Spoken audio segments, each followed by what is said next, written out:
The first trailer for Guardians of the Galaxy Volume 3 has arrived, and James Gunn's final MCU adventure looks spectacular. The entire team is back, yes, even Gamora, for what appears to be the franchise's most emotional outing yet.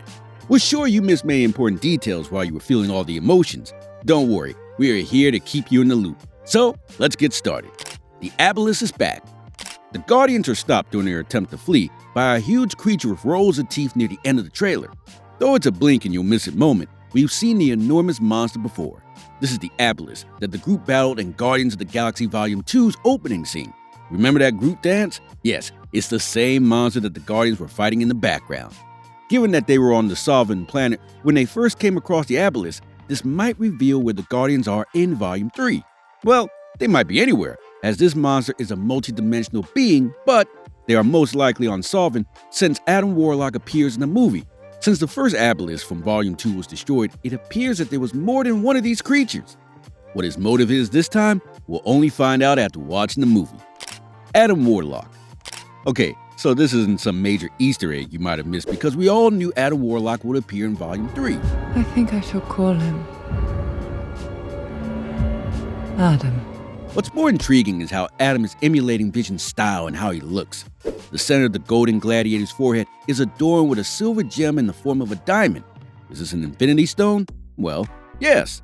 In the comics, Adam Warlock receives the Soul Gem, or Soul Stone, from the High Evolutionary. As a result, he is able to drain the souls from other creatures. Later, Warlock learns that the Soul Stone has a bad side in Strange Tales Volume 3, number 178. In that comic, Thanos acquires the other 5 Infinity Gems and pursues Warlock, but the Mad Titan ultimately creates something out of a replica of the stone. We all know that Thanos won't be appearing in Guardians of the Galaxy Volume 3, so the plot will undoubtedly be a little different from the original comics. Warlock is most frequently associated with being an anti-hero, but it appears that the movie will also show us his darker side. We Are Groot brings a warning. It is likely that at least one of our heroes will die, as the trailer threatens that it's time for the Guardians to face the music. In one of the trailer's final scenes, Groot shouts his father's famous death words, "We are Groot." He and Quill appear to be besieged by an army of foes when he says this, shooting as though they were making their last stand. In the first Guardians of the Galaxy, we last heard this phrase just before Groot died. Throughout the trailer, a number of important individuals are clearly in danger. Nebula is shown carrying an unconscious Quill in one scene, and Gamora is seen supporting a severely injured Drax in another. Mantis, an imp who absorbs other people's emotions, is seen crying out in agony, nearly exactly like Quill, who at one point is overseeing a failing medical procedure. His scream is followed by a long view of a bloodied object, with what appears to be a breathing machine in the backdrop. Rocket, though, appears to be the most likely to pass away of all the major players.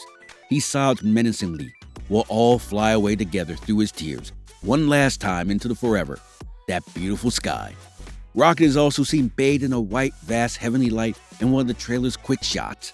Additionally, for the first time in franchise's history, Rocket calls Star-Lord Pete in reference to his last stand. This kind of character development is typically a bad sign for these kinds of films. Gamora is back. Addressing the deadly green elephant in the room, Gamora is back with the Guardians for Volume 3. Before being transported back from the past in Avengers Endgame, at a period before she had met the Guardians, Gamora was victim to Thanos' sacrifice in Avengers Infinity War. Surprisingly, a lot of the images in this video show Gamora collaborating with other members of the crew, as Quill makes an authentic 51st date attempt to win back his beloved. This will probably be a central theme of the movie. Lila makes her MCU debut. The first teaser of this film appears to place a lot of emphasis on Rocket Raccoon and his beginnings. One of the most telling indications of this is a quick moment in which he embraces Lila, the sentient otter. She has a big part in Rocket's life in the comic books, frequently acting as his love interest and teammate.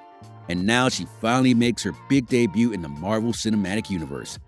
As for who will voice her character, that still needs to be clarified.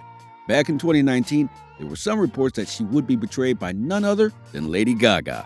But such rumors are, at best, unverified and should still be treated with a grain of salt.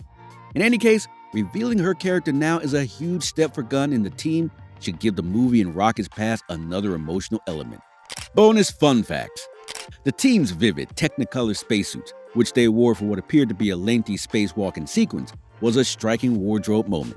Many people on Twitter connected the bright colors of the suit and the simple, traditional astronaut design to the well-known video game Among Us. The visual is undoubtedly striking, whether or not the game was a direct inspiration. And that was all for today. Please share your wild theories about this film in the comments section below. We hope you liked this video. Don't forget to like, share, and subscribe so that you and your friends don't miss out on any updates. Bye!